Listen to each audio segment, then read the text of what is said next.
Hello, everybody, and welcome to a Slice of Gaming podcast. I am your host, the Uncharted Wolf, and I am joined by a very esteemed panel to talk all things in the world of gaming news, reviews, previews, that type of thing. This is for May 17th, 2025, 2 days after my birthday, which is crazy. I am now 23. I don't know how I ever got that old. I am joined by a very esteemed panel. I'm joined by Bench. Hello, I'm the resident Slice of Gaming con artist, just like Jade Raymond was for PlayStation. I'm also joined by Bop. Yeah, it's funny Bench mentions that. Jade Raymond was supposed to be on the show, but if she did join the show, we would have been shut down, so it was probably better that she didn't show up. I can never get a complete product with Jade Raymond. I'm also joined by Moon. We're feeling the wee, and we're not feeling the woo of Jade Raymond not being here. Nice. I miss her.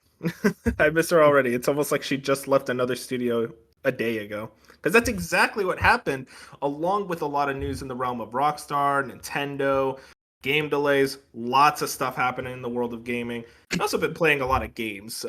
Shockingly, I don't know how we play games nowadays. Have that all and more. If you guys want to find us, we're on YouTube, Spotify, Apple Podcasts, wherever your favorite podcasts are found. We're going to be on them. Like the podcast on YouTube and follow us on Twitter and Blue Sky at A Slice of Gaming. But I think enough of the introductions. Let's just get into it. We kind of talked about this, alluded it to the very beginning. Jade Raymond leaves Haven Studios. This is a story on Bloomberg from Jason Schreier. PlayStation executive Jade Raymond leaves studios she founded. Her company, Haven Studios, is developing an online shooter titled Fairgames. This is from Jason Schreier. Jade Raymond, the founder and head of Sony Corp Group's game developer Haven Studios, has left the company. PlayStation leadership didn't give Haven staff a reason for her departure, but it came several weeks after an external test of Haven's first game, the online shooter Fairgames, according to people with knowledge of the matter. Some developers at Haven were concerned about how the game was received and its progress, said the people, who asked not to be identified because they aren't authorized to speak publicly.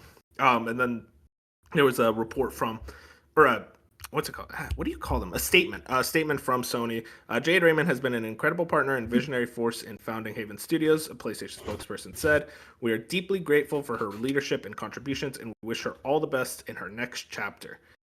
I kind of laughed in the middle because I remembered they also changed the name from Fairgame $sign to just Fairgames. They dropped the $sign. I don't know why they're taking this seriously. I don't understand, because I feel like that was the one thing that people talked about with this game, and now it has nothing. Jade Raymond, yet another game that she is not going to be a part of. If you guys want to know, she was the producer for Ubisoft. Like, she was a pretty high up producer for a lot of games, more specifically Assassin's Creed, with like Assassin's Creed 2, 3, as well as her last game credit, like really big game credit, was for Far Cry 4. And she hasn't really. I can give you a couple corrections here because I'm actually on her page right now. She was Battlefront 2, but yeah, she was on the Battlefront 2 as just like a group manager. But yeah, Far Cry 4 was the last one. She wasn't as much on the Assassin's Creed as you think. Yeah, it was 1, 2 Bloodlines. Then she left it for Watch Dogs and Splinter Cell. Then she went back to Assassin's Creed for Unity, and then got Far Cry 4 out the door, and that's about it. So she's even more washed than I realized. Okay. Yeah, okay. Mighty Quest for Epic Loot. The Mighty Quest for Epic Loot. Yeah, exactly. Yeah, I didn't even that's definitely a thing that happened. Listen, and also I should specify, after Far Cry 4, I don't know if there was anything in between, but her next thing was, she was working at Motive Studio on a top secret project that got canceled. And then she went to Stadia. I think we all know what happened to Stadia. And then what happened? It went away. I don't know. Wait, what? It's been years. Bob's been cryogenically frozen. He didn't know Stadia was gone. I never would have known Google to shut something down like that. That's crazy. That's what I'm saying. But yeah, the Stadia, she worked there. Obviously, Stadia went down, and then she founded Haven, and Sony bought Haven, like, I think a year after they were founded. Yeah, she can't ship a thing. It seems like it. The thing is like, it's very much the Amy Hennig thing. Like, we always put them in the same conversation, but the difference is that, and I'm not dogging on producers.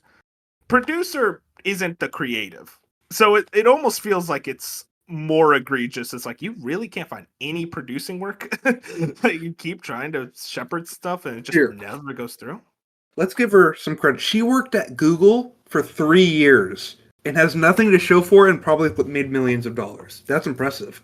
That's actually, dude, I wish I could do that. Generational bag. I'm honestly jealous of her. We're dogging on Jade Raymond a lot.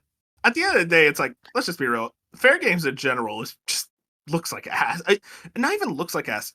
Everything we're hearing of these playtests that are very much behind closed doors, people seem to just not be into it right now.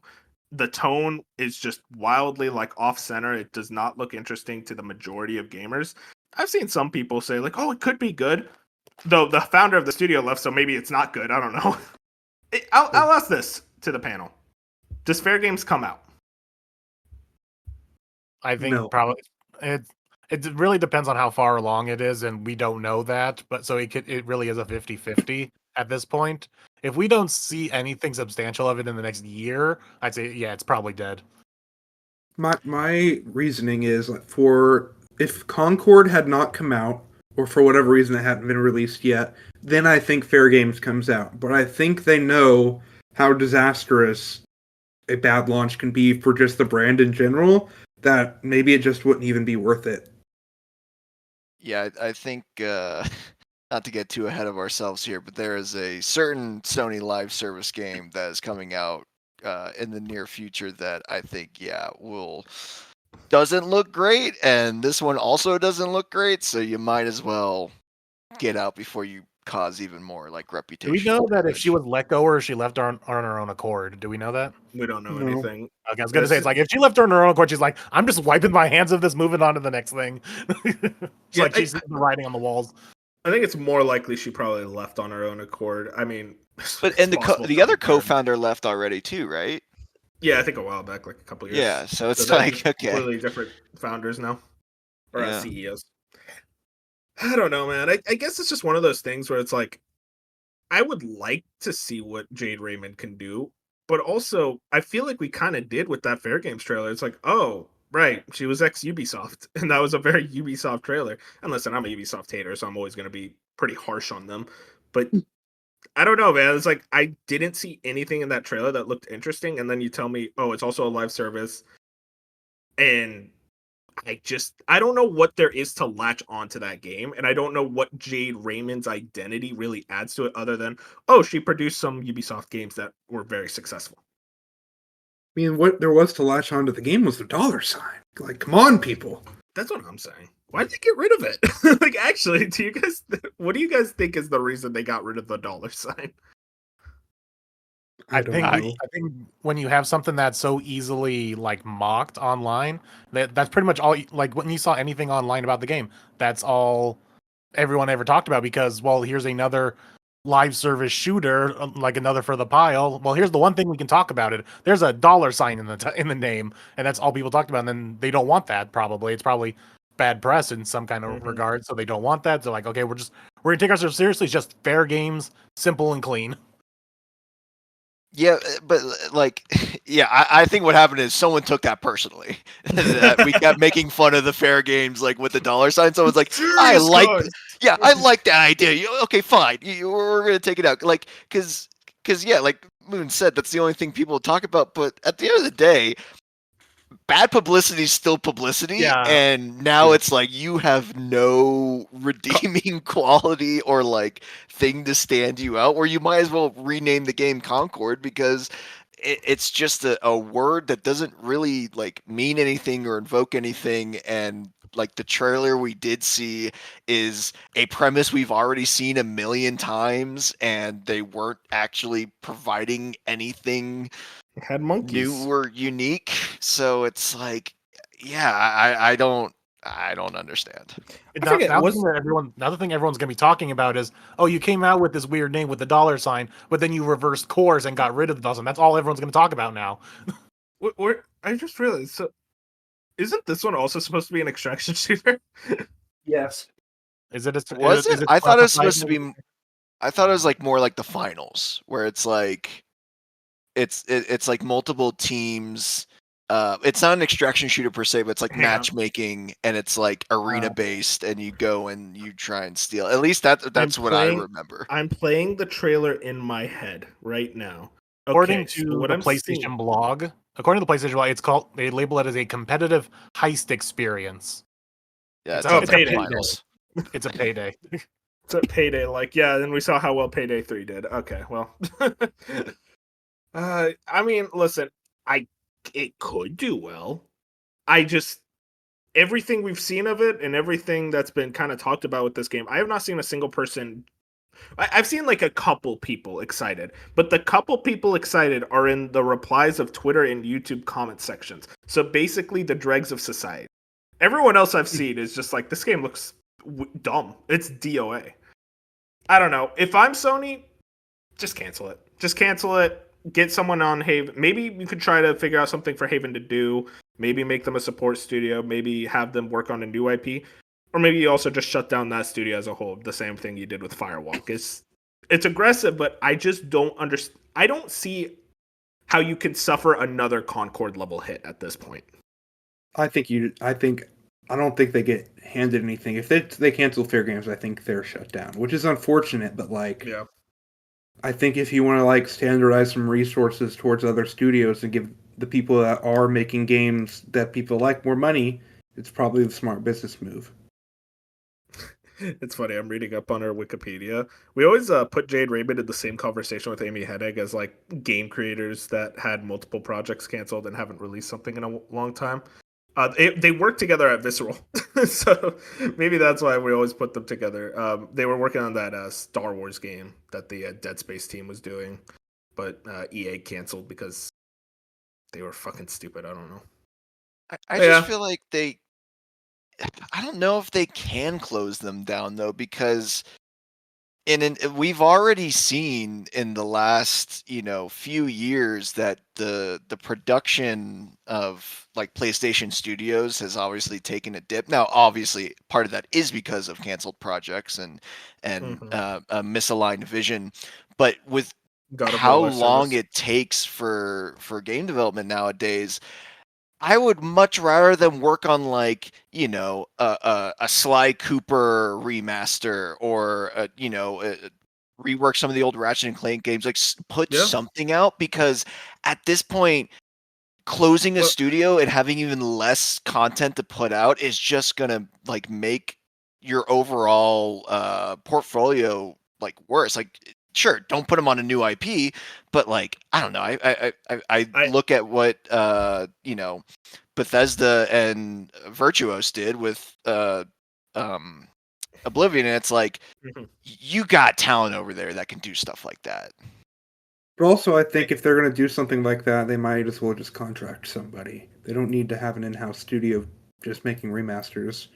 I mean, here's the thing, though. What you guys are talking about, they're doing that. Horizon, Days Gone remastered. That's what they do. They're just remastering the wrong things. And it's I don't get it. Well, it's even that's a great point. They're already doing that and no one cares.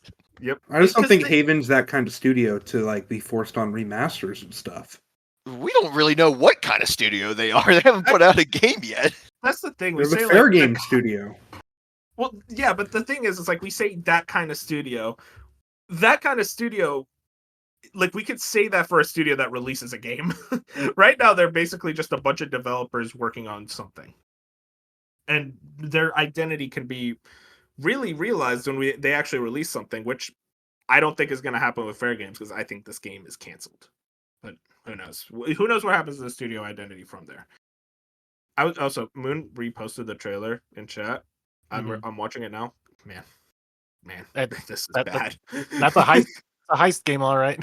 I love the top comment on the video on the trailer right now. It's want to see me lose $400 million. Want to see me do it again? Oh. How much do you guys think the budget for that game is? Do you think it's as ridiculous as Concord's? It's not as ridiculous as Concord, because Concord, they went all out trying to make a cinematic universe and all this other, and motion capture and all this. It's going to be expensive because it looks high end enough, but it's not going to be anywhere near Concord numbers.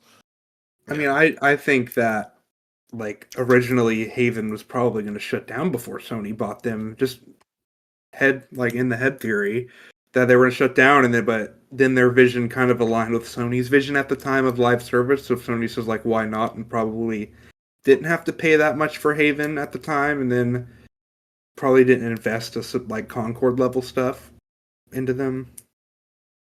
Yeah, we'll see. Interesting situation there. Moving on to more Sony stuff. We're in the PlayStation corner right now.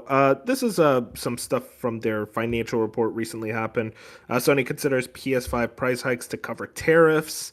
This is Dominic Preston over at The Verge. Sony just announced its financial forecast for the next year, and it's expected to be impacted by tariffs to the tune of 100 billion yen, about $680 million US. To compensate, the company says it's considering options, including moving manufacturing to the U.S. and increasing prices to its consumers. Speaking to investors during the company's earnings calls, Sony CFO Lin Tao confirmed that the company is considering passing on the price of tariffs to consumers in order to mitigate the impact on its bottom line. Tao didn't mention the PS5 by name, though, and it's possible that Sony could try to protect pricing on its console through increases elsewhere in its electronic business. And there's a bit more, but that's kind of them. Oh, and also, hang on, there's a major thing here. Over the last 12 months, ending in March, Sony shipped 18.5 million PS5 consoles, down slightly from 20.8 million the year before, bringing its lifetime shipments to 77.7 million units. Now, just quick yes or no. Just that's it. Just say yes or no. Will they move manufacturing to the US? No. Will they increase the price? Yes. Yes. Okay, Yes. There we go. Glad we could all answer pretty handily. I mean, come on, what are we doing here? Of course they're going to fucking increase the price. Everyone else has increased their prices. Sony might try to hang on just to look attractive, but at the end of the day, they're losing so much money, they might as well prices and say, hey, the tariffs are kind of forcing it. I mean, you also saw it too with they're starting to change their metrics from console sales to monthly active users. I don't know if you guys caught that, and it's like, wow, even Sony's pulling the Microsoft thing of like, hey, don't worry about how much we're selling, worry about like how many users are in our ecosystem. I hate that And it's shit, like, man. yeah, and I mean that just tells you it's like, okay, we're gonna worry about like we're gonna sell it at a higher price and not necessarily worry about how many we're selling, because at this point it's kind of irrelevant how many they're selling outside of making sure they're hitting their own forecast. It's not like they're really competing with anyone anymore. Also, I should point out, right now the tariffs with China are at 30% for imports, which is substantially lower than the 100% that they were the last week, which that is a comical number. I read that, I'm like, okay, good joke, The Onion. Oh, that's real. But yeah, so right now it's at 30%. Could go lower. Most likely it's probably going to go lower because technically we're still in a 90-day pause, which kind of seems like a permanent pause for the tariffs, and they're probably just not going to go through. But who knows? Crazier things have happened through this administration. I guess I'll ask, like, so right now it's at 77.7 million units PS5. What's kind of that thing that's going to get it up to that 100 million mark? It's probably GTA 6, but I assume right now, because GTA 6 got delayed out of the fiscal year, this thing's not hitting 100 million by the next year, which, you know, at the end of the day, it's still selling very well, but just an interesting thing to note there. I mean, Ghost is going to sell well, I'm sure. Yeah. They're going to have maybe that God of War game this holiday. Yeah, Yep. but things like Ghost of Yotei, maybe even God of War to a degree, is not going to move new consoles. It's just going to be the people who have already bought the console. Yeah, I don't know. I think Ghost could move consoles.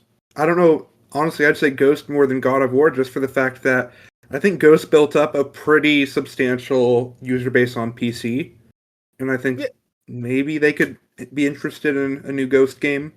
I could see it moving consoles a bit, but I don't think to the 100 million, especially with comparatively to like what they probably expected with a GTA 6. Yeah, no, it's going to happen with GTA 6. But yeah, interesting to see. It is funny. It's like, yeah, of course you're raising the prices. You're not moving.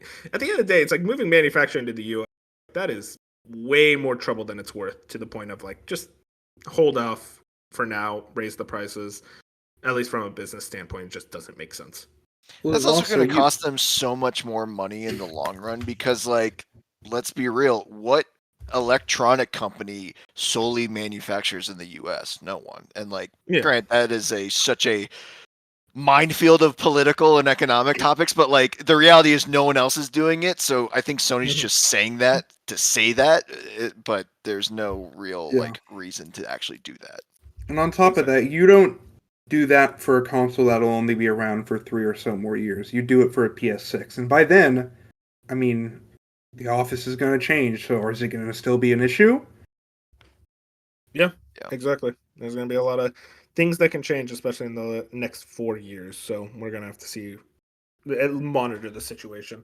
You just can't make like really bold, crazy, oh, we're going to move the entirety of our manufacturing to a place where manufacturing costs substantially more, even with tariffs.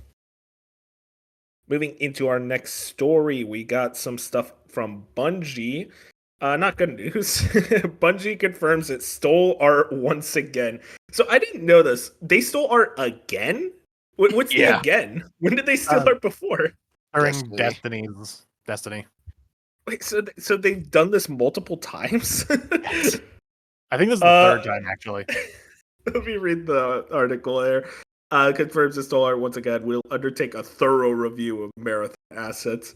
This is Lincoln Carpenter at PC Gamer. Bungie is once again being accused of using the designs of an independent artist without permission, pay, or attribution. In a post on Twitter earlier today, visual artist Anti-Real said that Marathon's environment art uses design elements pulled directly from her 2017 poster designs. Quote, Bungie is of course not obligated to hire me when making a game that draws overwhelmingly from the same design language I have refined for the last decade, Anti-Real said in follow-up tweets, but clearly my work was good enough to pillage for ideas and plaster all over their game without pay or attribution. As evidence, Anti-Real uploaded screenshots from in-game footage of the recent Marathon Alpha playtest comparing designs and logos seen throughout in-game environments with poster design work that she posted on Twitter in 2017. There was a lot more to this. Bungie did release a statement basically saying, we're looking into this. It's clear it happened, because one of the funniest things was that half of the art team followed this artist. So it kind of tells you, it's like, yeah, they definitely stole that shit. And also, an even more funny thing, she hid Loss, that like Control-Alt-Delete comic from back in the day that's like constantly memed on. She hid it in one of her art as like a joke, and it's in Marathon. Which is just like mind-boggling. Bob, you seem to know the most about Bungie stealing shit. I want to know your thoughts on this fucking roller coaster. So I do want to add additional context that's kind of come out in the last 24 hours since the news kind of first broke. Oh yeah, go for it. Yeah, it goes farther. I mean, you kind of mentioned it goes farther than just the artwork. She has a SoundCloud, or I don't actually know who the. It's she. Okay, yeah, she has a SoundCloud, and they ripped the music from her SoundCloud. And I guess there's like also the I forget what the other, like, I think it was just more of like the creative identity of the overall thing. And it's like, okay, yes, artists are inspired by other artists, and video games especially are inspired by other video games. So like, yes, normally under most circumstances, I understand the inspiration argument, but she has posted definitive proof that it is straight up lifting the assets from her work to the game, and then that's like the foundation of their entire design language. Yeah, which is just insane. Like, I don't understand, because okay, so to give also context, Destiny 2 partnered with Nerf to make a Nerf gun. Uh-huh. And that was one of the other plagiarism acts, because someone did a commission of some artwork that Bungie basically ripped off and changed a few things, but a lot of it is the same. And then in Lightfall, there was a cutscene that was directly ripped off from an artist back in like 2023, 2022. And both times they kind of, tried to compensate. And like, okay, those are like very small off things. This is the entire identity of a game that's about to launch. This goes a little bit farther than like, yeah, here's $50,000. Go away. Like I haven't seen like anyone that I follow who has like a good enough knowledge on the legal space to know just how detrimental this is compared to, I guess, like the stuff they've done in the past, but especially the entire art style of the game is lifted. Right. I mean, it definitely sounds more severe, right? And it's like, yeah, if I were her, I would imagine, no, I'm not working with you. I'm just going to sue you because who knows? Maybe she'll end up being the owner of the company. They're going to have to pay her so much money. The lawyer is just like fucking fiending. Like, I bet all her DMs are just filled with lawyers. It's like, please let me represent you. This is gonna be the easiest case of my life. I want this case so bad. But yeah, it's crazy. You see some of those posters, and you see like the fake like company logos that she's put on her posters, literally on the weapons and walls in the game. Like they just straight ported it. It's crazy. I just feel like you have an art team. Like the art team's art job is to make art, and they can't even do that. They have to plagiarize it. And the fact that this has happened multiple times, and they've been caught multiple times, and they still do it, this is not helping the reputation of a game. That the reputation is extremely low right now. And did I read it correctly that they put out a statement saying it was like one rogue artist who's already been let go? Like they're trying to blame it on one person who's already gone. It's like, no, it's legally like a big part of your art department. Yeah, the art director follows them. Exactly. The art director follows this person. Yeah, exactly. Right there. It's like the art director, like major people. And it's absolutely comical. I don't know. I mean, hey, Fusion's excited for it, but also Fusion was excited for Concord. I'm just saying. He's also excited for FBC Firebreak. Use him as a gauge for what games to be excited for, people. That's all I'll say. Has the Bob curse moved the Fusion? Yeah, I'm starting to. Well, at least for multiplayer. I think I'm starting to think something's going on. It's the Space Jam basketball where I like put all my powers in there and then he sucked them out. Yeah, your most anticipated game this year is like a 92, Bob. So I think the Bob curse is fully transferred now. But yeah, I don't know. Marathon. Listen, I do think at launch it will do fine.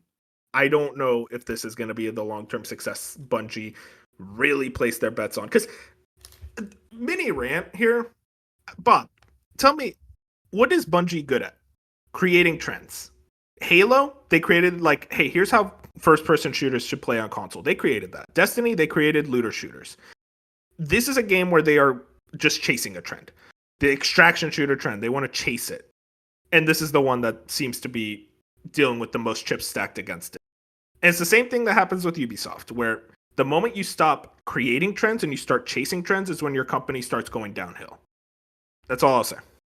Yeah, I mean, that's totally true. And I think we're also at the point now with Bungie where we're starting to get to the ship of Theseus situation where it's like, who is still at Bungie that was, integral to Destiny 1? And yeah, of course, shout out Pete. Fucking thank you, Pete. Another Ferrari. You're right. And Halo, like it is getting to the point now where I'm sure they still like the gameplay will be good and they still have their chops. But yeah, I don't see this because the other point that I wanted to bring up was Arc Raiders had their playtest a couple weeks ago, and everyone immediately was like, oh, this is farther along, a much more rounded extraction shooter, a lot more fun to play. And like the streamers and influencers that were in on the marathon stuff were like, actually, we're going to go play Arc Raiders. So it's like, wow, you are already getting the wind taken out of your sails and your game isn't even out yet. So it's like, I don't know. I don't want to, discount them, but it's hard to think of what the future of this game is going to be, and it's not even out yet. Listen, I'm gonna say it needs a delay, like more than anything right now. Yeah, because the fact that they keep talking about like, guys, we have this map that's like a Destiny raid, it won't be there at launch. It's like, why the fuck are you talking about it? Right. I didn't even hear that. That's amazing. Yeah, it's I don't know, just delay it to next year, give some time because it's just not ready. And clearly, like, you don't want to release this thing and have everyone be like, this is just kind of bad. We don't like this. Release it when it's a good product. People also don't have the patience to wait on a live service game anymore. They're going to go to the new thing. 100%. Speaking of live service games, complete opposite train here. Noble has this. This is a quick. Arrowhead's next game will be fully self-funded and without a Sony PlayStation partnership. Quote, the next game is 100% funded by ourselves, so we'll call 100% of those shots. According to devs, there is no bad blood between them and Sony. Sure. Like, I don't know. After the PSN debacle, I feel like you still have a... Either way, good on Arrowhead. I think this is awesome. You make more than enough money through Helldivers 2 to go ahead and fund your next game. You're not beholden to a publisher or these C-suite executives that don't know what they're doing. You can just make a kick-ass game. And if it's anything like Helldivers 2, so really awesome news there. Moving into, we're done with Sony. Let's move into Rockstar. Recently had the Take-Two financial report, some good info, and also some other rumors surrounding it. But this is kind of the big thing. Shinobi brought this up. GTA 6 delay necessary for Rockstar to, quote, achieve its creative vision with no limitations. This Take-Two CEO Strauss Zelnick doesn't expect further delays. Quote, I think historically when we set a specific date, we've been very good about reaching it. Now, Bob, I got to give you your flowers, even though I don't want to. Because, you know, you were on the side of pessimism and hatred. I was on the side of joy and excitement and hope. You were right about GTA 6 being delayed to 2026. You can say whatever you want to me. It's fine. But I guess now we're past that. Past trailer 2, past all this. Do you think Strauss is right? May 26th, they're going to hit that? I do. And actually, I wanted to ask you this, Wolf. I forgot to when I first saw this come out. Is he right in the sense that once they put a hard date on it, they don't actually delay past that? Yeah, he's right. Okay. Previous delays have always said spring. Like it's Red Dead 2, they said spring 2018, delayed again. GTA 5 was spring 2013, they delayed again into September. And then GTA 4 was originally holiday 2007, delayed into April. So they usually, if they put a specific date, they're kind of confident. Okay, then yeah, I mean, then I would tend to believe him. I definitely don't think they need to delay after this, but the fact that they are saying May puts them in the next fiscal year. So unfortunately, they do have the wiggle room to delay into the fall if they need to. I just also think if you're going to put a date on it and you're that confident a year out, then you're probably want to save yourself, you know, the I don't want to say embarrassment, but it's like, I don't know, there would be no reason otherwise to there would be no reason to put a date on it a year out if you weren't confident in it, because clearly they haven't done that in the past, right? So it's not like a Cyberpunk situation where they put multiple dates on it and then delayed it still no matter what. But also just going back real quick, you'll be happy to know that GTA 6 will be on my most anticipated list of 2026 for the Soggies. So there's the silver lining. I mean, after that trailer, I mean, whoo! Dude, it's funny, Bob. I went from like depressed into watching that second trailer. I'm like, you know what? Take your time. I don't care. I'll wait. The website's what got me because there were so many good things on there. Dude, Bob, one of the pictures, the guy was just driving a crate full of gators while being chased by the cops. In no swamp. That's just Florida. I love it. Yeah. It's so good. It was a thing where I did actually I was in Florida this past week and just like driving around and stuff. I was looking outside like, oh man, like this is about to be a playground in a year. Yes. This is gonna be awesome. Can't wait, man. 1 year, but yeah, I'm pretty confident they hit that date. And everything about like delay probably for the creative vision. They probably just wanted to make sure it's polished. Well, especially. Yeah, that was the one thing I was gonna say. that part is definitely PR speak. They're yeah, just fixing bugs. There is no way they have some idea or design implement that they haven't done yet that they're like, oh, we need that extra year to, add in a second person mode. Like, no, you're clearly just you're clearly just putting, there's a lot of bugs, I can imagine, a lot of, technical things, a lot of polish you want to put on it, and yeah, that's what the next year is going to be. I mean, and you look back at like Tears of the Kingdom, they were very open when they delayed it. It's like you could play this game from beginning to end right now and probably have a decent time. But there were still bugs, and they delayed it for a year, and it came out extremely polished and was very successful. Yeah, it was a full year delay just for polish, and like you play that game and it literally no bugs. I had 0 bugs in my entire 100 hours of that game. And they need to have they need to have a bug-free experience at launch because there's so much anticipation about this game. Yeah, everyone's going to be paying attention. If you have a bad launch, you will literally never hear the end of it from pretty much everyone, which is going to be bad. It'd be another Cyberpunk situation, and that's the last thing they want to. They want to avoid that completely. Moving into another thing of Rockstar news, something gets me very excited. This is from Ben over on Twitter. According to Tez, the long-anticipated GTA 4 port appears to be in development for current-gen consoles per his source. He believes Max Payne 3 will follow after, and this is from a Tez post. I think this was on the Rockstar forums. Someone at Rockstar hinted at the port and now should have gone up a year in development. We may end up seeing it drop later this year, and it's one more reason, in addition to existing, the LCPP mod was taken down. If you don't know, that was a mod for, I think it was GTA 5 to effectively do a Liberty City inside of GTA 5. I guess Rockstar took that down, and a lot of people kind of theorized that it was because they were doing something with Liberty City and they wanted to avoid confusion. Just classic, like, weird Rockstar moves there. But GTA 4, man, that's my second favorite GTA. If not, some days my favorite GTA. I love that game pieces. So granted, a port, so it's not going to be anything crazy. But after Definitive Edition, I just do a normal port of what is arguably one of the best GTA games. Also, especially immediately after that, Max Payne 3 port also makes sense. And I mean, think about it this way: it's like, hey, GTA 6 is delayed, but we have this GTA experience ready for you. They're going to get a lot of financial growth from just the GTA 4 port, and it's probably barely that much development time. This is overall a win for Rockstar in this case.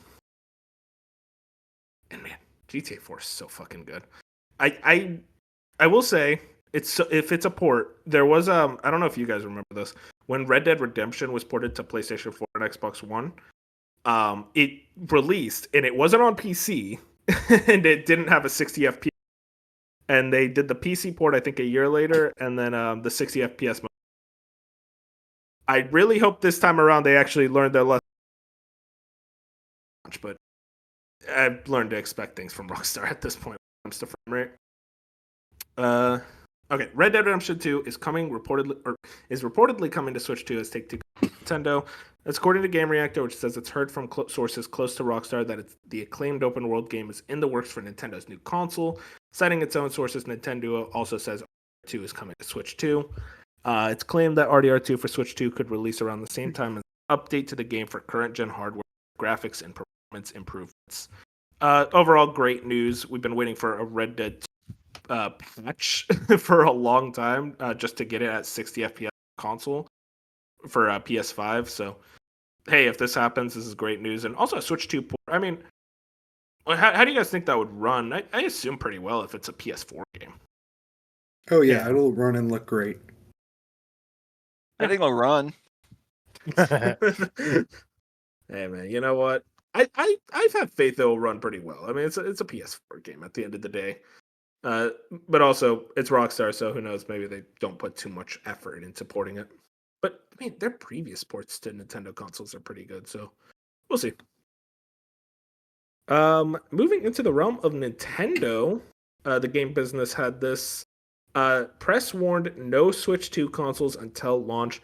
The game's press will not be receiving Nintendo Switch 2 consoles until just before it comes out, the game business has learned. Some media have been warned they will not have their machine until launch day. Told journalists that this is due to the requirement of a significant data patch Quote, "It's really frustrating," said one editor. Covers well also Game Fest. How are you supposed to do that? Another, this is just people frustrated by it. But significant day one patch. How significant are we talking? I don't think there's a significant day one patch. I just think they're more conservative now and think it'll do its own thing and just want to get it. Don't want things to like leak about it, or don't want like their first party games to have information leak about it. They just want it all in one swoop. Like I really can't. I mean, people have had their hands on this system for 2 months now, and there haven't been any issues reported. So I can't imagine there's a big day one patch incoming.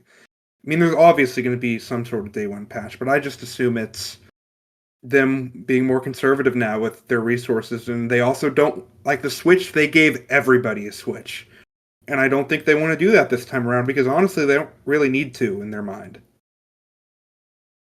Yeah, that's not great. Granted, me and Bench are on complete opposite sides of this topic, but to me, I just don't understand. Like, when's the last time either a new console or even like a refresh didn't have reviews at launch or press coverage or press getting their hands on it beforehand? And I know the argument is like, well, the reviews at launch are the ones that matter the least, and the Switch one proved that. I mean, go back and look at like IGN's review of the launch Switch. Like it's so funny. All of those aged like milk, and I'll be the first one to admit that. But at the same time, I just can't help but feel like this is almost it reminds me of Cyberpunk, where it's like, why are you hiding this stuff? If like Bench said, you had hands on and everyone was happy with it, and there isn't a significant day one patch, and even if there is, like the press are smart enough to know, like, hey, I experienced these issues, but after the day one patch they were fixed, so who cares? Like, I don't understand. It just goes along with a lot of the weird stuff that's happening with Nintendo. With they can't seem to get the PR beat right on any of their rollouts, and it just I just get this weird uneasy feeling. It does not change the fact that I'm not canceling my pre-order. I'm still excited for the Switch 2. I'm still going to play the games. I'm still going to support Nintendo, but that doesn't mean I can't sit here and be like, "Hey guys, what you're acting really weird right now. Are you okay? Everything all right over there? What's going on?" That guy's acting a little sus right now. Yeah. I mean, that's just Nintendo. If something's weird going on, it's probably.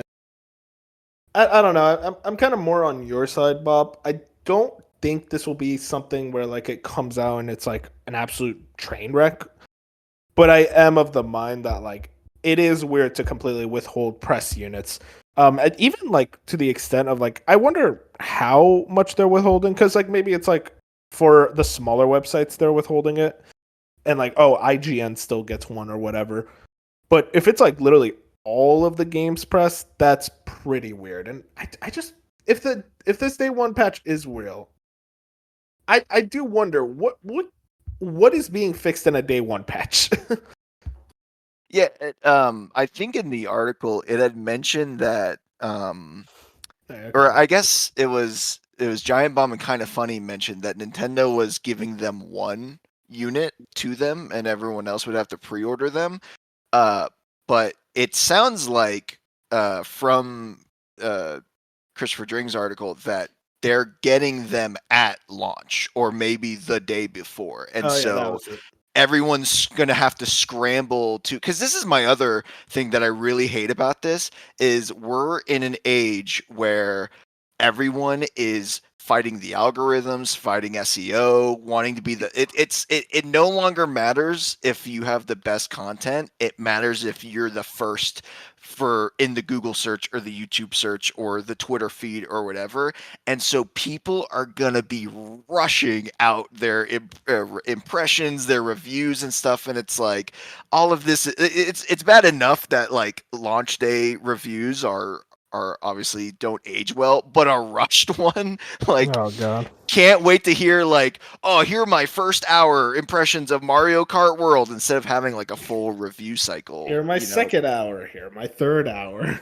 Yeah, and that's the other thing. I mean, Mario Kart World, I would imagine to experience most of the content in that game, that's gonna take like a solid, I would hope, 20 hours, if not longer, to like do all the races, find all the collectibles, do all that stuff.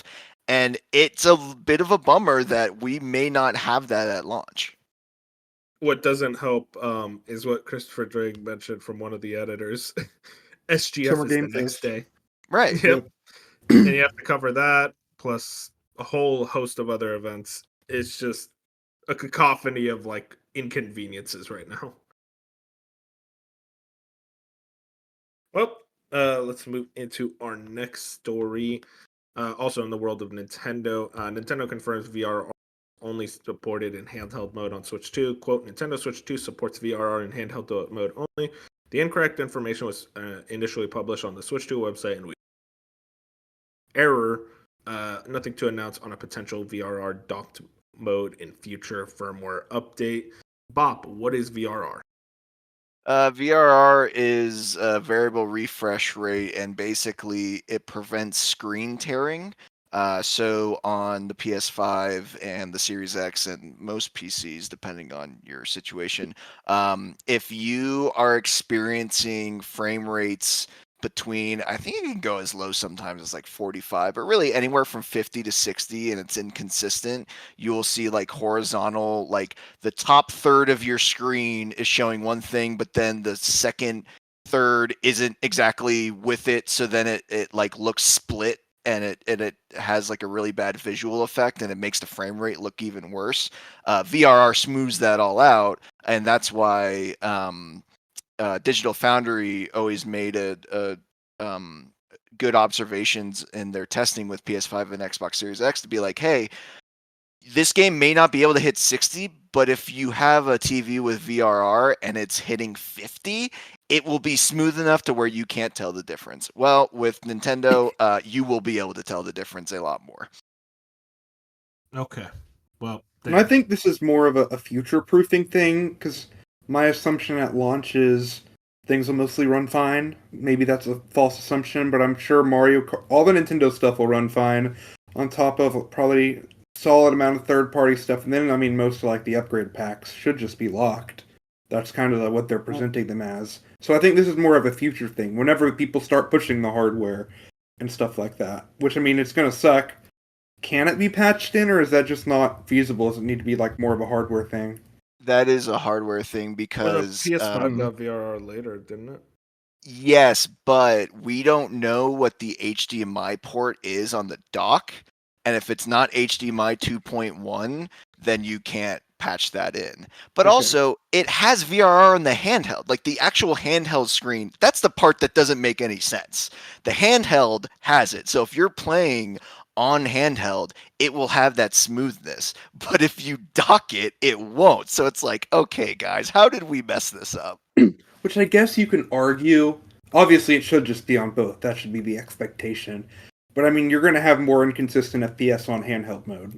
That's kind of just how that works. So at least it's there, even if it should be on TV mode too. I personally, I would argue the opposite, only because I know on the Switch 1, it always looked worse on my TV than it did on my handheld. Obviously, your mileage varies with that. But I think really what this tells me is switch to OLED with VRR in the dock, because remember they made the dock upgrades from Switch 1 to the OLED. I could see this being a thing that they sell you on the Switch 2 OLED dock.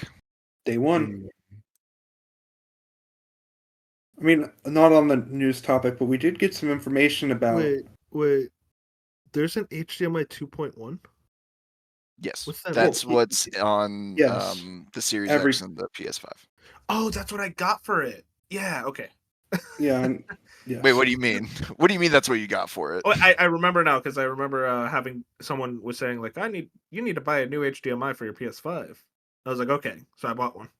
I didn't know Yes, what it was, but it just seemed like the new one, so I did that. So I think I have 2.1 for that. And your TV also has to be able to support it. It probably does. Most TVs for like the last 5 or 6 years have them though. And you have this T2, right? What? Do you have an OLED? Yeah, it's OLED. Then yeah, that has VR. Oh wait, this one's VR? I thought it didn't. Oh, I think most of the Well, OLEDs. Well, send me the model number after the show, and I can tell you. Guys, I'm just gonna tell you now. Can it play Mario? I'm in.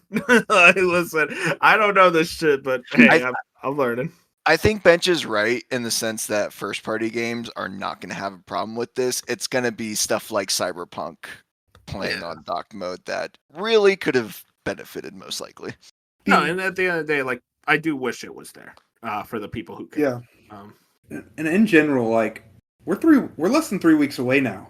It's starting to hit me that it's as close as it is. I don't know about y'all. It's weird because it's like as I get closer, I feel like it's almost like I wait more because I'm like, yeah, it's gonna come out and I can't wait. Like I'm going to play it, but like now that everything is secured pre-order wise as well, I'm like, sweet, I'm in. And I will say, like something that hyped up my hype was yesterday when they released kind of what some older games upgrades they're gonna get, and there are like 4 games on that list that I now want to go back to. I think the one thing that would help me with the hype, ironically, is exactly what they're not doing. Where I remember at the PS5 and Series X launch when, like, kind of funny, like, they would drip feed content per the embargo, where it's like, all right, today we're unboxing the console, tomorrow we're unboxing the controller. Okay, here's the first, hour impressions of Astro's Playroom. Like, I do kind of like that drip feed pre-launch, which I guess, like Bench said, we're getting to an extent, but I kind of wish it was more actually focused on people getting to experience the console. Yeah, I think it's just exciting to get a console launch cycle in any way. So we're getting that very soon. Yeah, it's going to be full Nintendo Switch 2 in June. There's like 5 to 6 games that I want to play and beat in June. Yeah. And you'll do about 2 of them before something else comes out. Yeah, Gex is on the 15th. True. I can't get Death Stranding 2 that month anyway, so I've got time. Oh, fake fan. Interesting. I'm too many trips. Next story. Moon, I need your help with this one. This is from the Kingdom Hearts Twitter account to our Kingdom Hearts community. We're currently working hard on Kingdom Hearts 4 and continue pouring ourselves into games development. We're dedicated to making this an experience that lives up in your expectations. We've seen how excited you are, and we are truly grateful from the bottom of our hearts. We are equally excited and can't wait to share more about Kingdom Hearts 4 when the time's right. Until then, we appreciate your patience. Thank you for your continued support. Moon, they released screenshots. What am I looking at? Just a whole lot of pretty much nothing. Hell yeah. We're so back. Because it's a lot. Really, the only thing that's of note here is the one in the middle there that Fusion and I took immediate notes to. And I think most people have, like, if you look at the comments, is the Mickey in the library, which one looks amazing graphically. Two, I love these screenshots so much. Why is there a picture of just a phone? It's a 4:3 scale picture of a phone. Because in the original Kingdom Hearts 4 video, there's this footage of Sora in this like high-end Tokyo apartment, and that's pretty much all we see here. Is we see a little bit of him flying around in this obviously Tokyo city, and that's majority of these screenshots. So in a lot of ways, this is nothing new except for the Mickey shot, and yeah, it's like re-updated photos of that 2022 trailer, which it looks a lot better than that one. It does look great. I'm not saying these things look bad, except for Sora looks like, as I said in the chat, looks like he fell out of Final Fantasy 15. He looks so angry. There's just not a whole lot to pull There's not a whole lot to pull from this, except for, hey, the game's being worked on, which is more than we could say for the longest time regarding Kingdom Hearts 3. So at least they're actively working on it, and the part that we didn't include here is the cancellation of Missing Link, which was their Pokemon Go-esque kind of game that they were working on. That was going to be filled with a bunch of lore, and now that's all lost lore, whatever they came up with. Okay, so in Kingdom Hearts 4. Did they say there was going to be canon stuff in there? Yes. it's Kingdom Hearts. Everything is canon in fair. some regards. That's fair. That was a stupid question. I'm sorry. Um, there was a Pokemon Go game. They decided to cancel it like fully. Did they say they're repurposing the lore somewhere else, or is just like I would assume so, unless it's just not important. Then there's like, okay, well, I guess we don't need this. Xanathort's blood type was O negative. Like that's the lore. I'm sure there's going to be a book. That's my prediction. There'll be a book of some kind. But the only other interesting thing that stands out to me is in that fighting scene. Well, two things is the location of this like highway that he's fighting on. It looks identical to the freeway that was in Neo: The World Ends with You, but I don't think that's a connection. That's more along the lines of this is just your typical Japan highway, so they all just kind of look like that. But in the commands menu, I see build at the bottom there, which is a newish command. I don't think other games have had that. Other like drive was there for Kingdom Hearts 2, which is how you access your drive forms. So I'm curious what this build is for. Like, what are we building? Because we always have magic attack items and then a fourth, which varies from game to game. And build, I guess, is for this one. And this also just leans into the fact that everyone's complaining about the new art style for Kingdom Hearts, especially with how Sora's looking. But I think, as many people have pointed out, this is probably just how he looks in this world, because Sora changes his art style and design based on each world that he's in. And whatever this world is, if it is maybe a connection to The World Ends With You, that makes sense. Or if it's some other like Final Fantasy-esque world, like maybe this is Final Fantasy 15, who knows? But it makes sense that he's a lot more realistic, but once he leaves this world, he probably looks a lot more like how he looked in Kingdom Hearts 3. So I just don't know why they're leading with this and making people believe this is how Sora's going to look all the time when he's most likely not. Because we can see like the drastic art change difference between that Sora on the freeway and Mickey in the library. Like, just how it looks is so completely different. It almost looks like two different games. And also the girl, like this hyper realistic redhead that we have here. So it's just a mix smash of just a lot of things, and it's such a random collage. And of course, as Bench pointed out in the chat, it's like, do you think this is because Missing Link got canceled? It's like, it's probably maybe a bit, but I do think this announcement was always planned, because wasn't there like financial report or something not too long ago? It was yesterday or the day. It was this week. Yeah. The Square Enix report. Yeah. Yeah, so it makes sense that they're like, hey, guess what? Kingdom Hearts 4 is still being worked on. Don't worry about it. Yeah, that Square Enix financial report, I was tempted to put something, but I'm like, there wasn't really anything interesting other than they are doing something. Well, it is interesting that they're kind of just coming out and saying, yeah, we're not going to be putting out anything major in the next, 3 years. We're just going to put out some ports and remasters while we work on all of our big things. Was that Square Enix? No, I think it was... That was Square, yeah. Yeah, it was Square because they talked about not talking about the new Dragon Quest or Final Fantasy for a while. Well, I don't think it's like all 3 years there's going to be no games, but they said it's going to be substantially quieter than it has been. Because they did have a big stretch of a year and a half there with a lot of stuff. Yeah, 2022, they released 20 games. Well, then in 2020... small original from them for a while. It's just going to be ports and remasters. Hey, 2023 was big too. Maybe Jack was right.Maybe Live Alive 2 is... God, could you imagine? There was also that Capcom financial report I didn't put in, but Monster Hunter Wilds is already at 10 million units, which is fucking insane. That is so insane. I think they also said it's their 8th consecutive year of growth, which, man, God bless Capcom. They're awesome. Next story, Fallout, the TV show, renewed for Season 3 ahead of Season 2 premiere, which also got a date for December. Pretty fast turnaround here, Bench. I mean, I think I think 26, both you and me, but to see it's like they're going to get it out right at the tail end of the year, and they already got Season 3 renewed. Seems like they're prepared. Yeah, I'm very excited. Season 1 was just so good, and I was fully expecting like a spring to summer Season 2, so this was a pleasant surprise. Yeah, very exciting. It is interesting. Do you think the possibility that Season 3 launches with that 3 remastered, do you think that's possible? I think they get on a yearly cadence for Fallout. You think that show's yearly? I think, yearly. It could be like a year and a half. Like this is going to be December. Well, no, I do think it could be yearly. Like I think yearly or every year and a half. I don't know. I think they're going to pick it up because I mean, there was reports that they have plans for well beyond season 3. Yeah, up to 5 seasons. I think they said is their ideal scenario.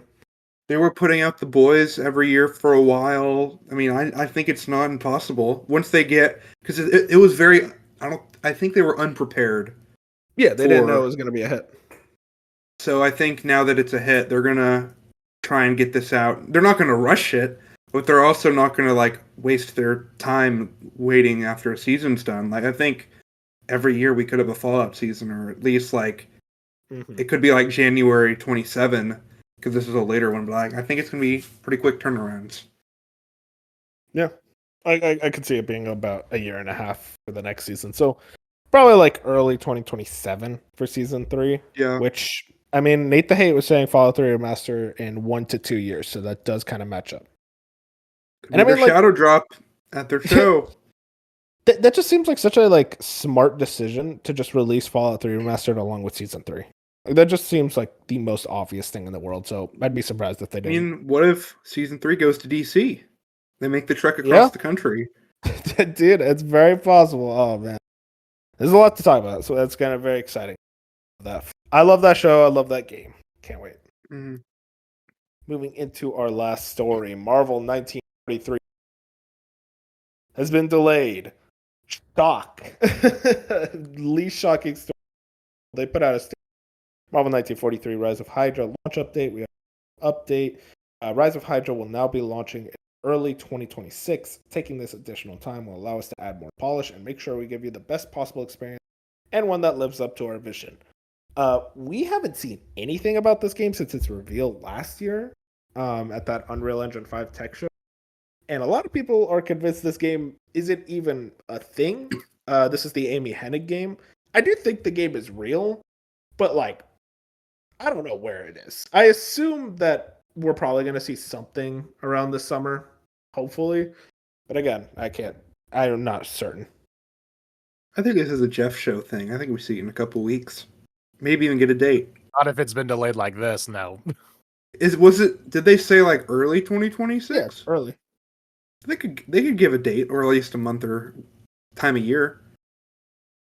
Yeah, but I feel like if you're going to delay it, and then the very next month you give the date. It's almost like just that's what do the Rockstar did that. Yeah, but that was a week, and not even. It was like 3 days. I mean, I don't know. Maybe you're right. It could very well see a date. At the end of the day, I could at the very least see a trailer. Maybe even by the end of summer we get a trailer. Who knows? It is funny. Every time I think about this game, I think about how like 4 times now we've had to remind Moon that this is not a PlayStation exclusive. 4 different times they're like, Moon, this is not a PlayStation game. Still feels like one. I mean, it has the vibes. They are the licensed game company. That's true. That's true. They are the licensed game company, as we found out. I'm playing an Xbox licensed game right now, and it's very good. That is like not related to anything we've been talking about. It's bench. Go to Smash Our Goats. The bench thing of all time. Hey, real quick. Who added the 19-point font news story of Darth Vader AI bot curses and says slur Fortnite? I did because it's genuinely something that needs to be addressed. Oh, I didn't see this. Why did you put it in 19-point font? Because you said the last story was the last one, and I was like, no, we got one more we need to talk about. All right. I can pull this article quick. It's insane. I've been seeing clips all day. It's genuinely something that should be talked about. Okay, Ethan Gotcha, Kotaku. AI Darth Vader voiced by fake James Earl Jones has been added to Fortnite, and he already said... Hang on, real quick. James Earl Jones recently passed away, didn't he? Yes. Correct, which is why this is a problem. Star Wars and AI are colliding in one of the biggest games around. Darth Vader once again joined on Friday. So many crossover cameos in Epic Game. This one will talk back to you and your friends where you're Junction looking for easy pickoffs. Who wrote this? Ethan Gotch, come on. It's voiced by a digital replica replica of the late James Earl Jones's voice, and Epic Games says the Star Wars actor's family is okay with the whole thing. It's okay. Don't worry about it. Well, yeah, because I remember when it was either before he passed or right before it, or maybe when he officially retired from playing Darth Vader. He said he wrote a contract consenting AI usage of his voice for Darth Vader. Jesus, man. Wait, real quick. Strategize with the ultimate Sith Lord with your voice, and he'll respond back using conversational AI. Darth Vader has once again touched down as a boss in Battle Royale, replacing Darth Vader's samurai. Be the first to recruit him, and your whole team will be able to take turns. Players have already been running around with the James Earl Jones Darth Vader AI chatbot live, and has been getting it to say all kinds of weird and silly stuff. Quote, "What freaking fucking food is that, Darth Vader?" Streamer Loser Fruit asked him, going around online. Quote, "Freaking fucking such vulgarity does not become you." Oh, wait, here's the clip. There's so many clips. Yeah, I don't. man, while this while is Wolf is gold. watching that, I don't know what the context was to the clip I saw, but yeah, they got the AI to say slurs during the clip that I saw, and the AI bot's only been out since the time of recording, like this morning, and it's like, dude, it's already controversial, like it being his AI voice and just all of the kind of things that the actors strike was trying to prevent, stuff like this.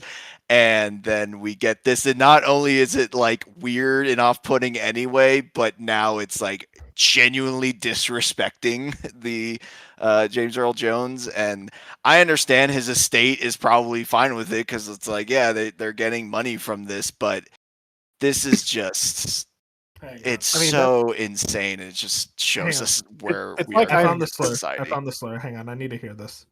While he listens to slurs, it's just a funny thing that, like, I've seen this headline like multiple times. Anytime any kind of AI program is released to the public, within 24 hours, it's saying slurs, it's saying all kinds of shit. Like, because I remember, there was that AI generated like Seinfeld episode maker, and yeah, within 24 hours, it was full of slurs and homophobic. That's right. Something like that. Yep. So it's like, that is like the internet's like go-to, is like, you give us free reign of anything, you're gonna make it racist, you're gonna make it homophobic, you're just gonna have all kinds of slurs just spouted within 24 hours.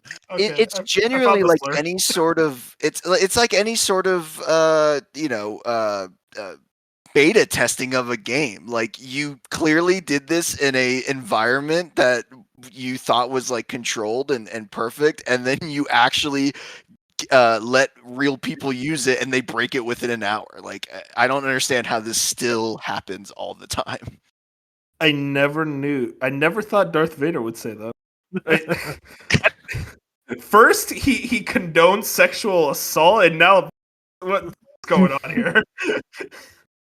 There's also an update. A spokesperson for Epic told Kotaku that Vader's use of swear words has been patched out. Quote, "We pushed a hotfix within 30 minutes of this happening in game, so this shouldn't happen again." In fact, it wasn't already implemented. Right. Wow. You know what? I'm glad you put that to my attention. I did not see that story pop. That is asinine. Wow. All right. Well, that's it for the news. Great way to end the news section. We have a lot. We're never getting sponsored. Honestly, that's not our fault. That's Vader's fault. Okay, like, what are we doing here? What we've been playing. So there's been games that all of us have been playing. I'll just go real fast. I'll talk about Doom in a bit, but Oblivion Remake, I did finish that up, and overall, very, very, very good pieces. My game of the year so far, to Jack's dismay, he can eat my ass. It's a remake. And Fusion's dismay too. Fuck those two. Okay, all right. Maybe they should. Wow. So your game of the year last year was a DLC. Now it's a remake. Who are you? My game of the year wasn't even the DLC, might I add. It was the Astrobot. I know. I'm just giving you shit. I thought you were talking Astrobot was DLC to Astro's Playroom, which honestly, no, I was talking about Erdtree. Yeah. I mean, listen. At the end of the year, it's very possible Metal Gear Solid Delta, the remake of Snake. Yeah, I guess that's true. And then you have Metal Gear Solid. You're going to have the Metal Gear Solid remake. You're going to have the Oblivion remake and the Gex ports to be like your top 3 games of the year. Or not even that. There's a Grand Theft Auto 4 port. There's the Gex that's true. ports. Brother, Jack's gonna not like me at Soggy's. I'll say that much. What about the Kirby port? Hey, throw in a Kirby port. Why not? I'll throw in an NSO game too. Why not? That's a ROM. Hey, what Kirby port are we getting? Forgotten Land, the goat. Yeah, that's the new DLC. Okay, that's a DLC. Okay, I thought it was a port. Like, no, that's just DLC. What's worse for Goaty, DLC or a port? Port, definitely the port. DLC. Definitely the port, Bench. Bench is saying DLC because his game of the year is a port. What is my game of the year so far is Expedition 33, buddy. You want me to take that back? Wow, boring Goaty. It is a boring Goaty. Recency bias. That's what you should say to Bob. Bob, can you tell me what the Precinct is? Sure. Oh, that's the cop game, right? That is the cop game. And technically, it did come out this week and did get reviewed. I think it's sitting at like a 70 on It had pretty low Metacritic and reviews. OpenCritic, and it falls into that camp of like, hey, it's a 7 out of 10. You're either gonna like it or you're gonna hate it, and I am definitely on the camp of liking it. It's a pretty neat isometric. Not essentially top down, but like it's kind of like the old GTA camera where it's like kind of sitting above you at an angle. And essentially you're a cop in this Verno City, and your dad used to be a detective and he died, and it's like one of those classic stories that you're trying to find out the real reason behind his murder, but you're like a fresh recruit, so you're working the beat, and like it's interesting because part of it is randomly generated. Like the crimes are randomly generated. The fines and stuff you can do and see are randomly generated. But it's one of those games that scratches an itch for me, because it's like literally you will walk down the street, and if a car is parked next to a fire hydrant, you have to write it a ticket. And there's like a menu tree of like, all right, you got to like identify the crime, you got to write the ticket up, you got to make sure you put it on the car, and then sometimes it'll be you witness like a burglary or a mugging, and so you flip on the lights to your siren, you can call for backup if you chase them long enough, and then you can like tackle them. You read it, the perp, his Miranda rights, you have to identify the crimes that they committed and then arrest them. And then what's really interesting, actually, that stood out to me on my first couple of days on the beat was I tried to chase a guy down, and he ran down into a subway that I didn't realize existed, and he got on the train, and the train left, and he like evaded me, and I'm like, shit, like I actually like I let the bad guy. Yeah, I let the bad guy get away, and then there's another guy who murdered someone, and I was chasing him down. Like, I had my cop car, but like it takes so long to get in the car, and then they can just run through the streets. Like, there's a lot of alleyways and like back ways that you could get your car into, but it's more annoying and honestly less realistic because you're just manslaughtering people trying to catch this guy. Anyway, so I'm like trying to chase him through the streets, and I lost him. And like my the guy that I work with, like my partner, he couldn't find him either, and we just straight up lost the guy. It's like, oh shit! It is kind of like you're not gonna catch everyone, and you can pull people for the wrong crimes. And if you don't read them their Miranda rights, they might be able to freely walk away and stuff. So there's a little bit of nuance there, but that's essentially the game. If that is intriguing to you, then I would say play it. But if not, like it's not like the story is so obvious that like I'm easily impressed by stories, and I don't think very far ahead, so things very much surprise me all the time. I know exactly where this is going in, and that's okay, because I have a lot of fun like working the beat and upgrading my guy so that I can run faster for longer, or if I have to get in a shootout, I don't die in 3 shots, which is pretty realistic. So I'm having a fun time with it, honestly. It's a good little sandbox game to kind of change of pace after Expedition 33.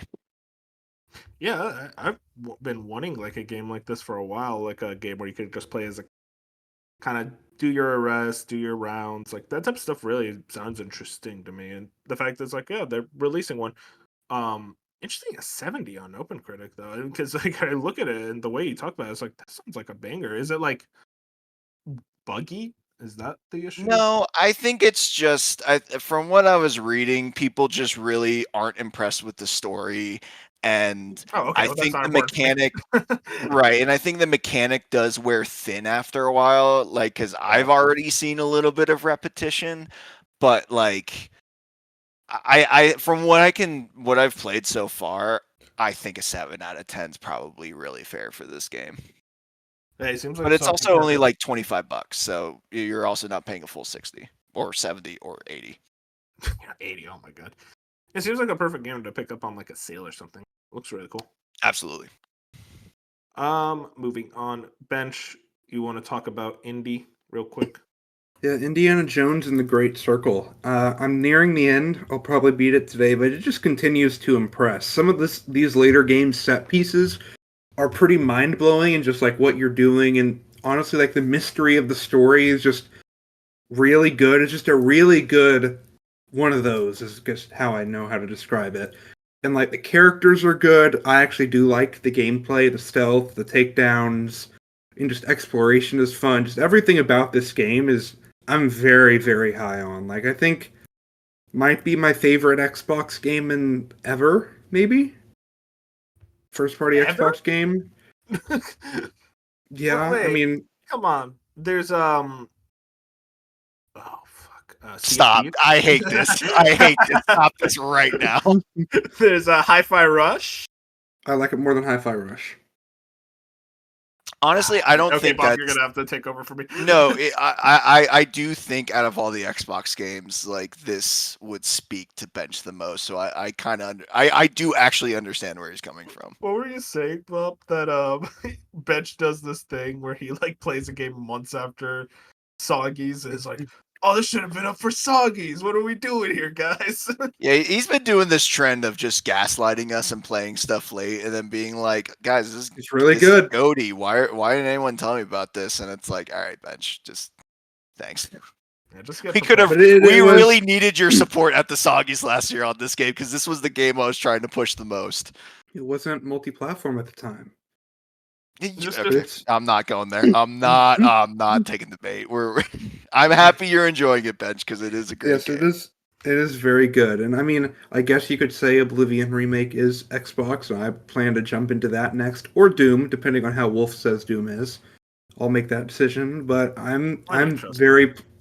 My expectations for Indy were blown out of the water.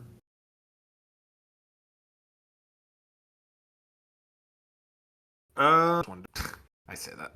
I'm probably just gonna play Gex. All right. You guys can talk about Clair Obscure.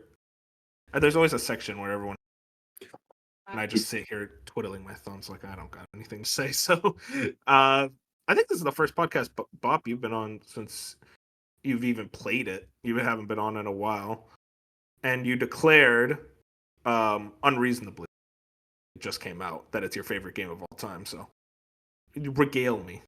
Yeah. I'm gonna be honest, that I was not expecting. Yes, it was my most anticipated, but I was not expecting to love this game as much as I did. Like it generally caught me off guard in the best way possible. Yeah, I pretty much played it when it first came out and slowly been playing through it. I only need like 3 more achievements to 100% the game. I've reached level 99 with my L. I've done all the optional bosses and content in Act 3. And yeah, I like to try and not rant about this for the next hour and save some of it for hopefully a potential food coma. I think the story just absolutely blew me away in a way I wasn't expecting. And I think the timing of it also just like hit like a truck because I'm dealing with like personal loss in my life, and this game is all about losing people and the grief that comes with that, and your perspectives and the choices you make regarding that. And so that really hit me in a way that I didn't think it would. The gameplay is absolutely fantastic. It's like that Super Mario RPG, like turn-based combat turned up to 11 because the pairing is just so good. The synergies between characters is amazing. They're all unique characters, so the gameplay is just super fun. The art design is absolutely incredible. Some of my favorite art design just like ever. My favorite number is 33. I mean, come on, like what else do we need? So favorite number is 33. That's so specific. I know, and it's like it's just like this game just has clicked for me on every possible level, and I like it, and I beat it last Tuesday night to the point where like I had to pack for my trip, and I was too busy trying to beat this game, and I forgot to eat, so I'm like door dashing a burrito at midnight because everything's closed, and it's like I need to eat before I go to bed because I am starving and I still need to pack. But and the ending, like I'm not like too emotional with games, but the ending like made me cry like a baby. Like I like full on tears with like snot running out of my nose. Like I smile every time I talk about this game, and the soundtrack I'm listening through it right now. It's huge. Like the soundtrack is on Spotify and it's massive. And I just really don't like. Yeah, there are like certain nitpicks about this game, but like it's truly a 10 out of 10, and I can't. Like I keep looking at my top 10, and I kept thinking like no other game does this for me, and it's so hard. Like once breaking the top 10 isn't too hard if a game's truly great, because a couple have in the past few years, but nothing has ever cracked my top 5. Because it's all nostalgia. It's all, games I grew up with that have significant meaning to me. So to take that spot says a lot. And, obviously your mileage may vary for that, but for me, I just love this game, man. I truly do. Yeah, I mean, I think it has everything for someone like Bob to love it as much as he does. And I really did love this game as well. I've also beaten it.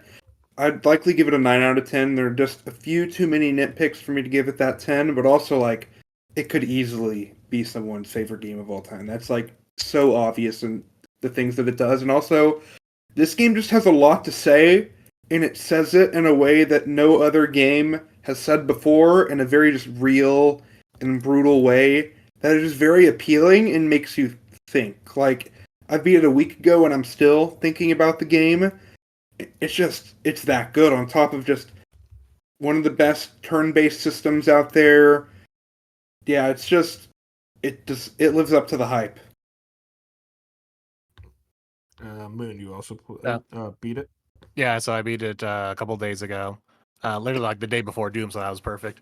And yeah, I completely agree, and especially on Bob's regard of, like, you look over we were talking about top games again in chat, and I was going over my top games, and I was like comparing, like, well, what does this make this game so high for me?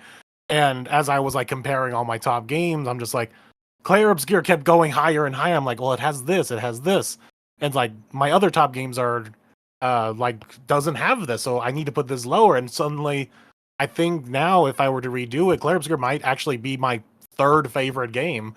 Just thinking about it, and yeah, the story is really cool. It's one of those things where, it's one of my favorite kind of stories where you think it's one thing, and then when you get to near the end, it's like, oh, it's something completely different. And I always, when I can't anticipate where a story goes, that's my favorite kind of story. So it did that. It's more things that I would want to get into in like a food coma, not just here. But agreed with Bob's on the combat is so much more fun. Like, it's that parry system and the way that the characters all work with one another, and the way they even bragged about it in their launch up to it, is like the way you can just build different characters in many different ways makes for so many more interesting designs where you can play this game a million different times and you're going to get something different out of it because you're playing each character so differently. and the boss fights are all great, and there are nitpicks, but that's what they all are. There's only nitpicks. There's nothing inherently just wrong with the game or anything bad about the game. It's just little things here and there are annoyances. Like I think my biggest one is the UI, and I'm pretty sure a lot of people agree with me on that. Mhm. But yeah, it's definitely still not only my top 10, but I think it has cracked my top 5 as well. Have you guys had any Unreal Engine 5 problems? Because I hate that engine. I want to know if there's any stuttering with this game. No. There is not stuttering, but the game has black bars in its cutscenes, which is artistic. I don't really like it. But also in the cutscenes, there's, I don't know, in some of them, just the resolution seems a little fuzzy. Maybe that's just me, but it kind of looks in the cutscenes not like they look good artistically, but engine-wise, there could be some little hiccups there. I think the lip syncing's definitely off. Yeah. With which I know is like It's like the a one. French originally, right? Yeah, something I think, along there. I don't think even the French voiceover is very matched well with the lip sync from what I heard. It's just It's off. Just kind of off. But Bench is right. You can tell for whatever reason there is a weird difference between the CGI cutscenes and the in-engine cutscenes, if that makes sense. Mm-hmm. I can't really put my finger on it, but I wouldn't say that's an Unreal Engine 5 thing. I think that's just a Clair Obscure thing because the I think it's the style and presentation of it all that it kind of seems a little off-putting, but I think it's also supposed to be a little off-putting. At least in my opinion. But as far as like true like Unreal Engine 5 like issues that keep coming up game to game, I don't think I can't remember stuttering in a new area or kind of the glitching or hitching that you'll see. I really can't put my finger on anything, but at the same time, this is also I think, a perfect. Well, actually, no, because Avowed was open zone too, and that one had a lot of UE5 issues. So I think I don't know. I think a lot of this. I think so. Yeah, I think a lot of these games' graphical issues for me come just budgetary. Like the hair can look a little wonky and weird, but I think that's just because the budget wasn't put there. And then clothes kind of look good, but also they just don't have the physics some of the higher budget games do, which is fine. But there's just certain parts where we can just do this a basic way, but everything else is going to be a high end way. They just put the budget where they felt it was needed, and for the most part, that's fine. Right, but I think what Wolf's saying specifically about UE5 is there are specific things that keep happening in each game no matter what, and the worst engine. Yeah, and I'm with you because I definitely Avowed's a perfect example of the UE5 jank, and I don't Oblivion, think. too. Oh, I'm sure. Yeah. I don't think this game has any issues. And correct me if I'm wrong if you guys noticed this, but I don't remember because I remember every time I opened Avowed, it was recompiling shaders. Yeah. I don't think Clair Obscure was doing that. I play on console, so that's not really a thing. Well, I know Avowed. I checked right now. You were right. It's Unreal Engine 5, but I think recompiling shaders is kind of causing. It was the cause for a lot of the stuttering was the shaders, at least from. Which is why they had to be recompiled every time because every time you'd go into a new area, it would have to load all of those shaders, and then that's where the stuttering's coming from. And it's definitely a UE5 optimization thing that hopefully they'll fix. But yeah, as far as Clair Obscure goes, the normal UE5 jank, I have not seen it. I think the visual stuff is entirely on Clair Obscure's dev team decision and choice wise, like Benj was saying, not necessarily at the mercy of UE5. Because wasn't also it said that there's no HDR here, so that's part of the reason why it could be on the better side because there's no HDR to work itself up, kill the engine or whatever. Yeah, that definitely could be it.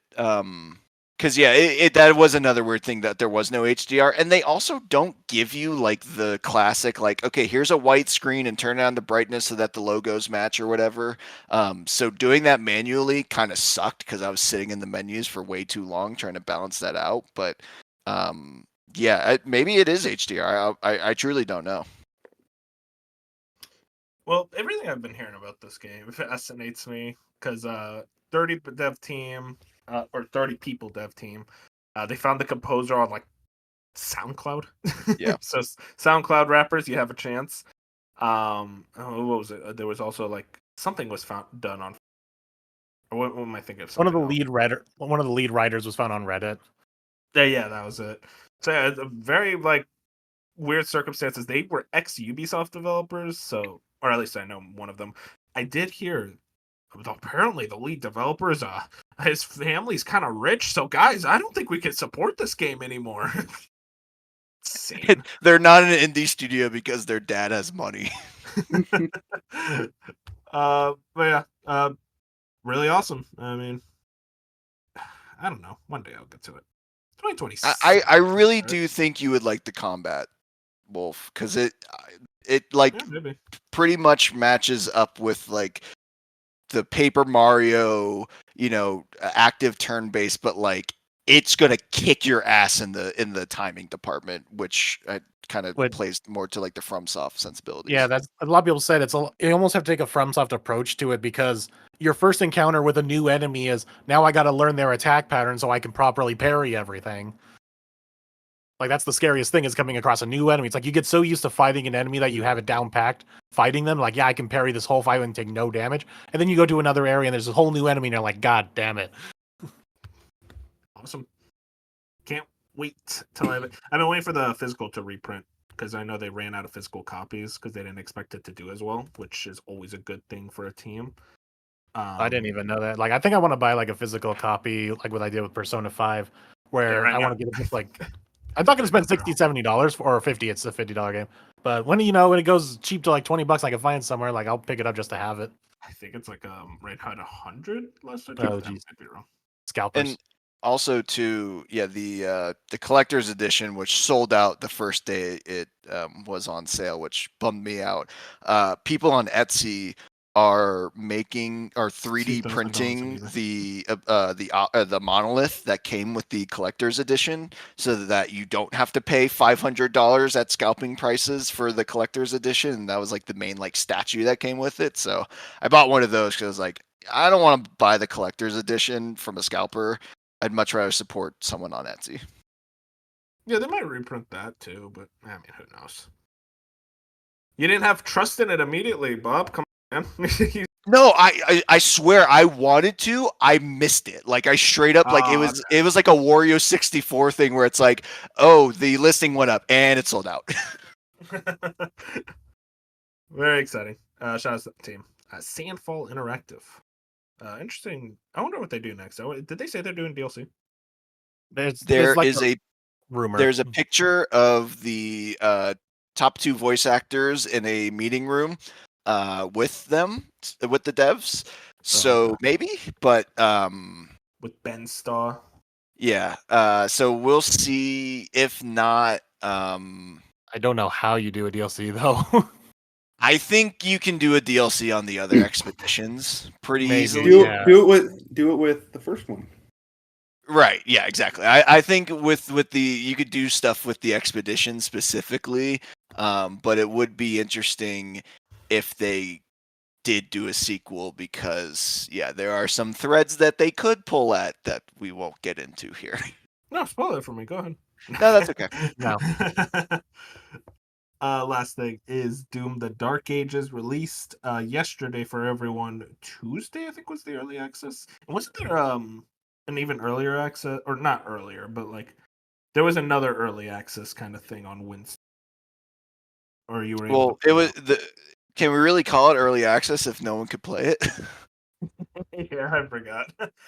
Yeah, Dark had that issue. It was like the one time he bought a game. But yeah, Doom: The Dark Ages is out. I've been playing it. Moon's been playing it. Moon, what chapter are you in? I just got to the first like real open world level. So it's like I think that's like chapter 6, 7, 8, maybe. I think 6. I think. I think I'm on chapter 9 right now, so I'm just a little. I'll go first. I've been playing a good amount of this one. I'm really into it in a completely different way from Eternal. So Eternal was very fast. Mood, if you remember, it was like straight up like you were on cocaine in that game. Like you were jumping all you over were the place, zooming around. glory kills all over the place, and I love that game. But like it got to a point where, especially by the end, I was like, okay, slow it down a little bit. And it's interesting with Dark Ages, they decided to. I don't even think I would say slow it down, but kind of change the pace of combat.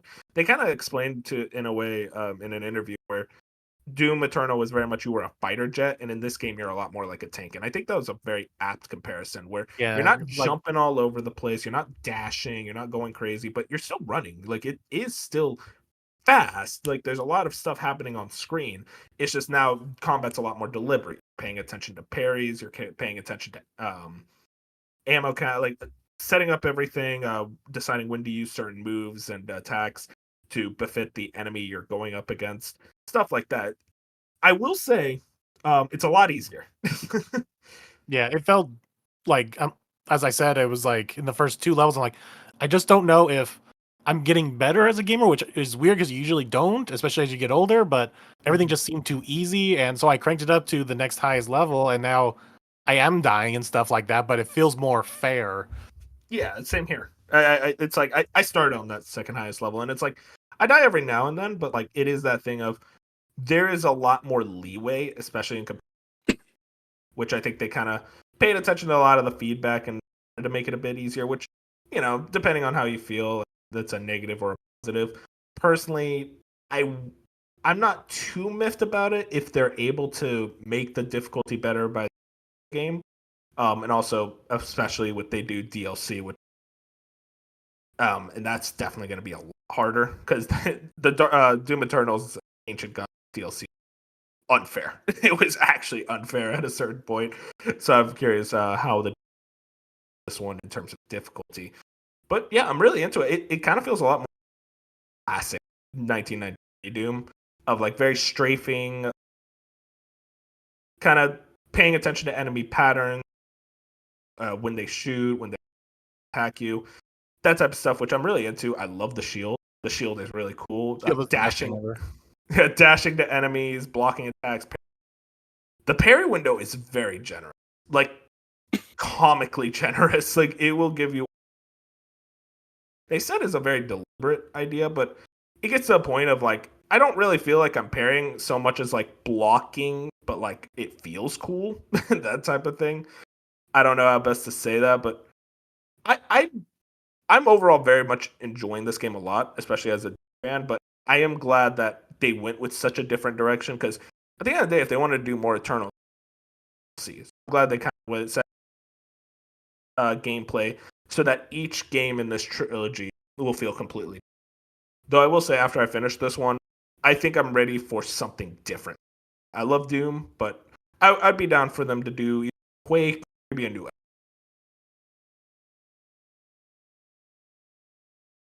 did you have anything more you want to say? Yeah, the shield is like the best thing about this game so far of what you can do with it, with the throwing, with the blocking.